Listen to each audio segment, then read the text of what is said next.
Hello बच्चों, welcome to nerdy side. आज हम कवर करने वाले हैं बायोलॉजी का एक नया चैप्टर। और हाँ, इस वीडियो के बाद कॉन्सेप्ट्स होंगे क्रिस्टल क्लियर। तो चलिए शुरू करते हैं हमारा नया चैप्टर, ह्यूमन रिप्रोडक्शन। अब हम इस स्लाइड में ये टॉपिक देखेंगे। देखिए स्क्रीन पर जो आप इमेज देख रहे हैं, ये एक पूरी तरह से डेवलप्ड ह्यूमन फीटस है, यूट्रस के अंदर। यही है हमारे पूरे चैप्टर की मंजिल। इस चैप्टर में हम इसी जर्नी को समझेंगे कि कैसे एक सिंगल सेल से इतना कॉम्प्लेक्स ऑर्गेनिज्म बन जाता है। तो इस स्लाइड का मेन आइडिया ये था कि हम रिप्रोडक्शन की पूरी कहानी पढ़ने वाले हैं। अब हम इस स्लाइड में ये टॉपिक देखेंगे। ये हमारे चैप्टर का रोड मैप है। हम बिल्कुल सिस्टमैटिकली आगे बढ़ेंगे। सबसे पहले इंट्रोडक्शन, फिर मेल और फीमेल रिप्रोडक्टिव सिस्टम्स को समझेंगे। उसके बाद हम प्रोसेसेस पर आएंगे, जैसे गमीटोजेनेसिस, मेंस्ट्रुअल साइकिल, फर्टिलाइजेशन और आखिर में प्रेगनेंसी और चाइल्ड बर्थ को कवर करेंगे।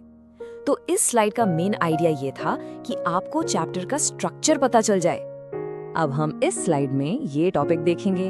चलिए पहले सेक्शन से स्टार्ट करते हैं और ह्यूमन रिप्रोडक्शन के बिल्कुल बेसिक्स को समझते हैं। तो इस स्लाइड का मेन आइडिया ये था कि हम चैप्टर की शुरुआत कर रहे हैं।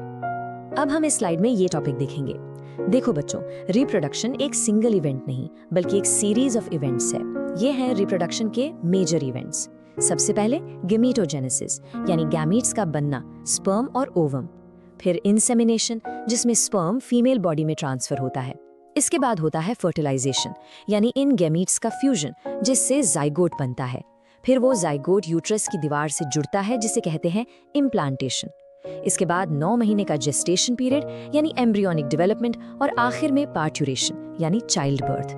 तो इस स्लाइड का मेन आइडिया ये था कि आपको रिप्रोडक्शन के सारे स्टेप्स का ओवरव्यू मिल जाए। अब हम इस स्लाइड में ये टॉपिक देखेंगे। Let's move to our next section, जो कि है मेल रिप्रोडक्टिव सिस्टम के बारे में। चलिए इसके पार्ट्स और फंक्शंस को डिटेल में देखते हैं। तो इस स्लाइड का मेन आइडिया ये था कि अब हम मेल एनाटॉमी पर फोकस करेंगे। अब हम इस स्लाइड में ये टॉपिक देखेंगे। स्क्रीन पर ध्यान से देखिए। ये मेल रिप्रोडक्टिव सिस्टम का डायग्राम है, जो बॉडी के पेल्विस रीजन में लोकेटेड होता है। हम इसके सारे पार्ट्स को, जैसे टेस्टीज, एक्सेसरी डक्ट्स, ग्लैंड्स, इन सबको एक एक करके समझेंगे। तो इस स्लाइड का मेन आइडिया ये था कि आपको सिस्टम की ओवरऑल लोकेशन और पार्ट्स का अंदाजा हो। अब हम इस स्लाइड में ये टॉपिक देखेंगे।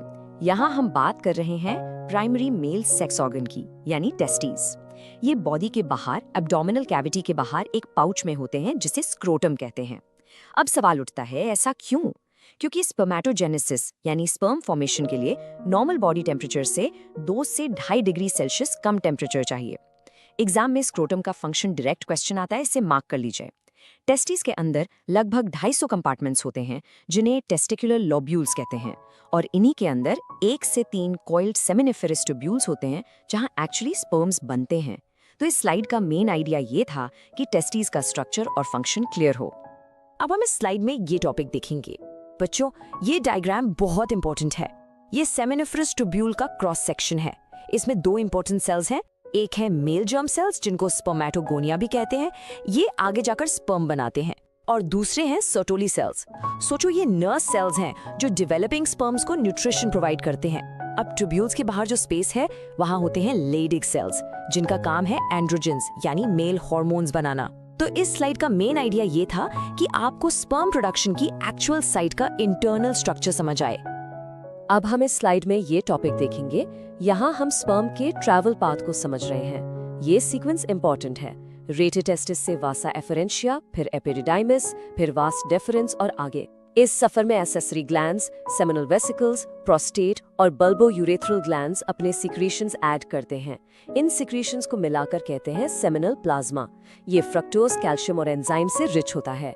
और जब इस सेमिनल प्लाज्मा में स्पर्म्स मिल जाते हैं, तो उस मिक्सचर को कहते हैं सीमेन। तो इस स्लाइड का मेन आइडिया ये था कि स्पर्म का ट्रांसपोर्ट सिस्टम और सीमेन का कॉम्पोजिशन क्लियर हो। अब हम इस स्लाइड में ये टॉपिक देखेंगे। चलिए अब हम फीमेल रिप्रोडक्टिव सिस्टम को डिटेल में पढ़ते हैं।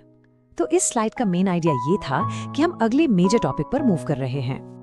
अब हम इस स्लाइड में ये टॉपिक देखेंगे। स्क्रीन पर देखिए, ये फीमेल रिप्रोडक्टिव सिस्टम का डायग्राम है।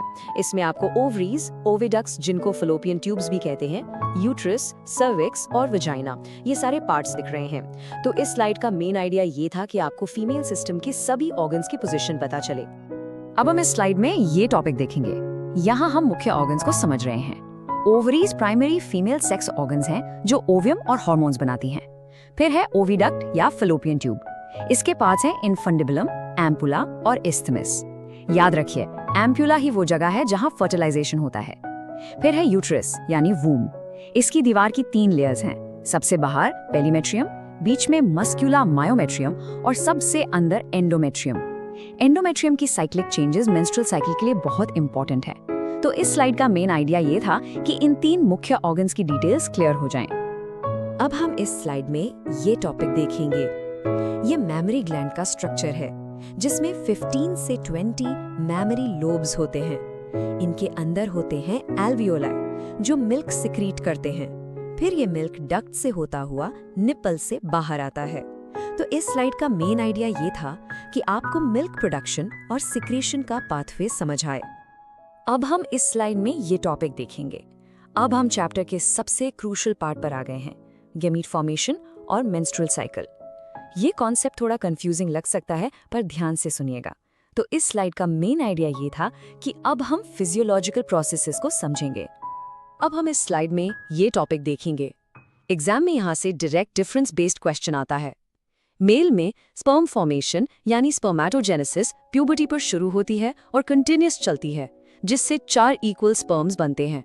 जबकि फीमेल में oogenesis फीटल लाइफ में ही शुरू हो जाती है। ये डिसकंटिन्यूअस है और इसमें एक बड़ा ओवम और छोटे पोलर बॉडीज बनते हैं। तो इस स्लाइड का मेन आइडिया ये था कि आप इन दोनों प्रोसेसेस का कंपैरिजन आसानी से याद कर सकें। अब हम इस स्लाइड में ये टॉपिक देखेंगे। बच्चों, ये ग्राफ सबसे इंपॉर्टेंट है। ये एक 28 डेज साइकिल दिखा रहा है। देखिए कैसे पिट्यूटरी हार्मोन्स यानी LH और FSH और ओवेरियन हार्मोन्स यानी ईस्ट्रोजन और प्रोजेस्टेरोन ऊपर नीचे जाते हैं और इनके असर से यूटेरस की लाइनिंग एंडोमेट्रियम कैसे चेंज होती है। सबसे इंपॉर्टेंट चीज, 14th डे के आसपास LH का लेवल अचानक से बढ़ जाता है, जिसे LH सर्ज कहते हैं, और यही ओव्यूलेशन कराता है। तो इस स्लाइड का मेन आइडिया ये था कि आप हार्मोन्स के इंटरप्ले को विजुअली समझें। अब हम इस स्लाइड में ये टॉपिक देखेंगे। हमने इस पूरी साइकिल को 4 फेजेस में डिवाइड किया है। पहला, मेंस्ट्रुअल फेज, जिसमें एंडोमेट्रियम ब्रेक होती है और ब्लीडिंग होती है। दूसरा, फॉलिक्यूलर फेज, जिसमें फॉलिकल्स ग्रो करते हैं और एस्ट्रोजन बढ़ता है। फिर 14th डे पर ओव्यूलेटरी फेज, जब LH सर्ज की वजह से ओवम रिलीज होता है। और आखिर में ल्यूटियल फेज, जिसमें कॉर्पस ल्यूटियम बनता है और प्रोजेस्टेरोन सिक्रीट करता है। तो इस स्लाइड का मेन आइडिया ये था कि आप साइकिल के इवेंट्स को सीक्वेंस में याद रखें। अब हम इस स्लाइड में ये टॉपिक देखेंगे, ओव्यूलेशन के बाद क्या होता है। चलिए देखते हैं फर्टिलाइजेशन और इम्प्लांटेशन का प्रोसेस। तो इस स्लाइड का मेन आइडिया ये था कि अब हम प्रेगनेंसी की शुरुआत को समझेंगे। अब हम इस स्लाइड में ये टॉपिक देखेंगे। ये फर्टिलाइजेशन से लेकर यूट्रस में बच्चे के इम्प्लांट होने तक की पूरी जर्नी है। इंसेमिनेशन के बाद स्पर्म्स ट्रैवल करके फैलोपियन ट्यूब के एम्प्यूटरी रीजन तक पहुंचते हैं। वहां एक स्पर्म ओवम से फ्यूज होता है, जिसे फर्टिलाइजेशन कहते हैं, और बनता है डिप्लॉयड जाइगोट। फिर इस जाइगोट में रैपिड माइटोटिक डिविजन्स शुरू होते हैं, जिसे क्लीवेज कहते हैं। इससे डेवलप होकर बनता है ब्लास्टोसिस्ट, जो आखिर में यूट्रस की एंडोमेट्रियम में जाकर एम्बेड हो जाता है। इस प्रोसेस को कहते हैं इम्प्लांटेशन। तो इस स्लाइड का मेन आइडिया ये था कि आपको अर्ली एम्ब्रियोनिक डेवलपमेंट के स्टेप्स क्लियर हों। अब हम इस स्लाइड में ये टॉपिक देखेंगे। इम्प्लांटेशन के बाद प्रेगनेंसी एस्टैब्लिश हो जाती है। अब हम आखिरी सेक्शन में प्रेगनेंसी और डिलीवरी के बारे में पढ़ेंगे। तो इस स्लाइड का मेन आइडिया ये था कि हम चैप्टर के फाइनल स्टेजेस पर हैं। अब हम इस स्लाइड में ये टॉपिक देखेंगे। यहाँ हम 9 महीनों की प्रेगनेंसी के दौरान फीटस की मंथ बाय मंथ डेवलपमेंट देख रहे हैं। पहले महीने के एंड तक एम्ब्रियो का हार्ट बन जाता है और स्टेथोस्कोप से सुनी जाने वाली हार्ट साउंड ही एक ग्रोइंग फीटस का पहला साइन होता है। दूसरे महीने के एंड तक लिम्स और डिजिट्स डेवलप हो जाते हैं। 5वें महीने में फीटस की पहली मूवमेंट्स फील होती हैं और 9 महीने के एंड तक फीटस पूरी तरह से डेवलप हो जाता है और डिलीवरी के लिए तैयार होता है। तो इस स्लाइड का मेन आइडिया ये था कि आपको फीटल डेवलपमेंट के मेजर माइलस्टोन्स पता हों। अब हम इस स्लाइड में ये टॉपिक देखेंगे। यहाँ हम डिलीवरी प्रोसेस यानी पार्ट्यूरेशन और उसके बाद मिल्क प्रोडक्शन यानी लैक्टेशन को समझ रहे हैं। पार्ट्यूरेशन का ट्रिगर फीटस और प्लासेंटा से ही आता है, जिसे फीटल इजेक्शन रिफ्लेक्स कहते हैं। इसकी वजह से ऑक्सीटोसिन हार्मोन रिलीज होता है जो यूट्रस के कॉन्ट्रैक्शंस को और स्ट्रॉन्ग बनाता है। डिलीवरी के बाद मैमरी ग्लैंड्स मिल्क प्रोड्यूस करती हैं। पहला दूध, जिसे कोलोस्ट्रम कहते हैं, वो एंटीबॉडीज से भरपूर होता है, इसलिए न्यूबॉर्न की इम्यूनिटी के लिए बहुत जरूरी है। तो इस स्लाइड का मेन आइडिया ये था कि आपको चाइल्ड बर्थ और इनिशियल इन्फेंट केयर के कॉन्सेप्ट्स क्लियर हों। अब हम इस स्लाइड में ये टॉपिक देखेंगे। तो बच्चों, ये हैं इस चैप्टर के सबसे इम्पोर्टेंट पॉइंट्स। एक क्विक रिवीजन कर लेते हैं। हमने दोनों रिप्रोडक्टिव सिस्टम्स देखे, गैमीट फॉर्मेशन समझा, मेंस्ट्रुअल साइकिल और उसके हार्मोनल कंट्रोल को जाना, और फिर फर्टिलाइजेशन से लेकर प्रेगनेंसी और डिलीवरी तक का पूरा प्रोसेस समझा। तो इस स्लाइड का मेन आइडिया ये था कि पूरे चैप्टर को समराइज कर दिया जाए। अब हम इस स्लाइड में ये टॉपिक देखेंगे। चलिए, अब आपके लिए एक सवाल। इस सवाल का जवाब नीचे कमेंट्स में जरूर लिखिएगा। सवाल है, ओव्यूलेशन के लिए कौन सा हार्मोन रिस्पॉन्सिबल है और उसके रैपिड सिक्रीशन को क्या कहते हैं? इससे आपका कॉन्सेप्ट और स्ट्रांग होगा। तो इस स्लाइड का मेन आइडिया ये था कि आप थोड़ा सोचें। अगर आपको ये वीडियो हेल्पफुल लगी हो तो लाइक करिए, शेयर करिए अपने दोस्तों के साथ, चैनल को सब्सक्राइब करिए और कमेंट करके जरूर बताइए आप नेक्स्ट कौन सा chapter. Your strategy with Topper CBX. Don't forget to like, subscribe, and click the bell icon.